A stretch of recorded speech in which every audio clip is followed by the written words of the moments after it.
聽我講有燕子聚鬥喺門口就好過，不過燕子不聚虎看門。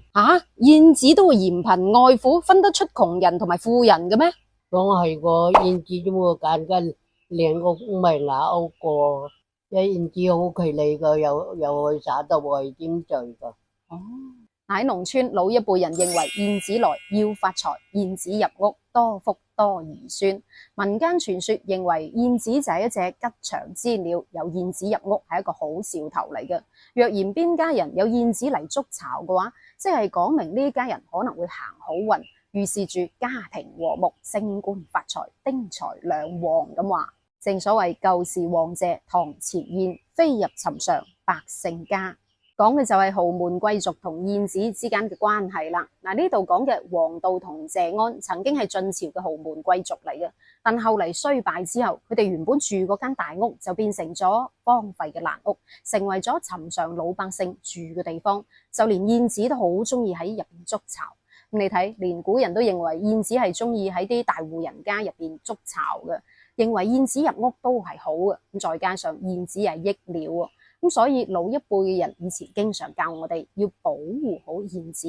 譬如阿婆以前教我哋唔好傷害燕子啊，見到燕子竇都唔好去衝佢，唔好去打佢，唔係嘅話就會甩頭髮嘅。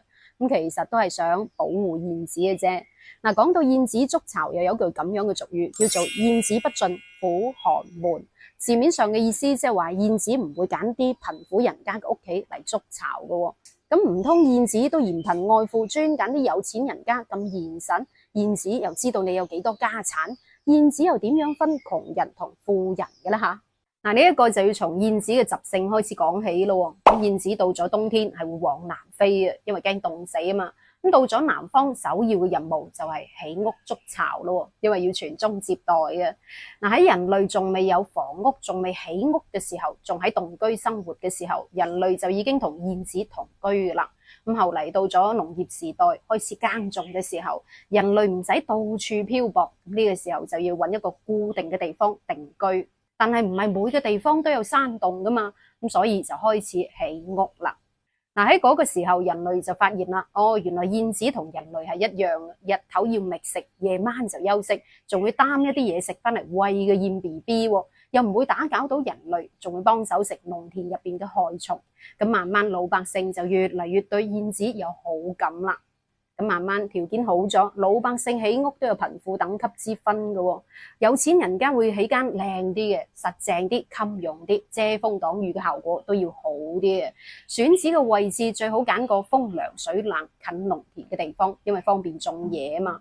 燕子築巢同人都係一樣嘅，都要揾個好嘅地方，但係佢哋認為好嘅地方就係要通風、陰涼、乾爽，要安全，起碼保證唔會俾嗰啲蛇蟲鼠蟻傷害到，保證到嗰隻燕子蛋唔會俾食咗先啦。所以你通常見到嗰啲燕子竇啊，係喺牆角或者係屋檐下嘅，你想掂佢都掂唔到。除咗個安全嘅問題，第二點就關乎到燕子竇材料嘅問題咯。燕子竇材料通常係用草泥仲有口水堆埋起身，呢啲材料都係要就地取材，所以佢哋通常會飛去河邊啊、池塘邊，逐啲擔翻嚟起好嘅巢。起好之後咧，就可以住到2-3年都冇問題嘅。所以通常見到河邊啊、池塘邊嗰啲村莊就比較多燕子啦。材料啊雖然簡單，但係最緊要唔好俾風吹雨曬，要高啲、隱蔽啲嘅，住落舒服啲，近農田，亦都係為咗方便覓食啊嘛。要通風又要遮風擋雨，其實都係因為燕子嘅竇係用泥整噶嘛。一旦俾風吹雨曬，俾淋濕個竇就會好容易散啦。再加上燕子喺竇入邊係要傳宗接代噶嘛，如果個竇俾淋濕咗，係會潮濕，就會滋生細菌，好容易會有寄生蟲，就唔利於孵化同養仔咯。所以佢哋築巢一定要揾個通風、遮到雨又乾爽嘅地方。咁樣一講，好多地方都俾排除咗咯。首先嘅就係露天嘅唔得，其次係以前貧苦人家嘅茅草屋唔得，因為會漏水唔穩陣啊嘛。屋檐太窄嘅亦都唔得，因為遮唔到風，擋唔到雨。但係以前富貴人家起嘅屋就唔同啦，以前起嘅屋都係用木同埋泥土黏合而成嘅，首先就唔容易脫落。以前大戶人家嘅屋檐都零舍闊落啲、光猛啲嘅，遮風擋雨完全冇問題。呢一個好符合燕子築巢嘅條件，係咪？咁由於燕子都係習慣喺啲大戶人家屋企築巢，寒門環境就唔適合燕子嘅生長，咁所以慢慢就有咗燕子不進苦寒門嘅講法啦。咁仲有一個係因為家和嘅問題。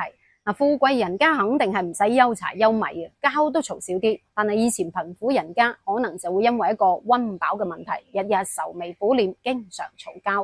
咁樣燕子都唔中意嘅，燕子係中意比較安靜嘅地方，所以佢哋就會揀啲家庭和睦嘅屋企嚟築巢啦。因為佢哋相信家庭氣氛祥和安寧嘅屋企，家庭成員就唔會傷害自己。呢一點亦都係吸引到燕子過嚟築巢嘅原因。所以燕子不進苦寒門，唔係話燕子真係嫌貧愛富，亦都唔係話燕子真係會分到窮人定係富人，而係因為佢哋只係想揾個安全良好嘅環境嚟築巢，本能嚟嘅啫。以前嘅人係唔了解燕子嘅習性，所以先至誤以為燕子想揀啲有錢人家、大戶人家屋企嚟築巢。咁相反，依家有錢人家都係住小區房，上下都係封閉，得條通道嘅啫。燕子想築巢都築唔到，係咪？反而係農村嘅村屋啊，用木或者係用泥整嘅村屋就適合燕子築巢啦。咁但係如果貼瓷磚都唔得嘅，因為如果燕子築巢嘅話就會關住。咁所以有啲愛心人士就會專門喺個牆角嗰度整一個燕子竇啦。所以你話燕子係咪嫌貧愛富呢？好啦，到最後輪到你講下，你鄉下嗰間屋有冇燕子竇呢？你有冇見過燕子築巢呢？有嘅話留個言，我哋下一期再見。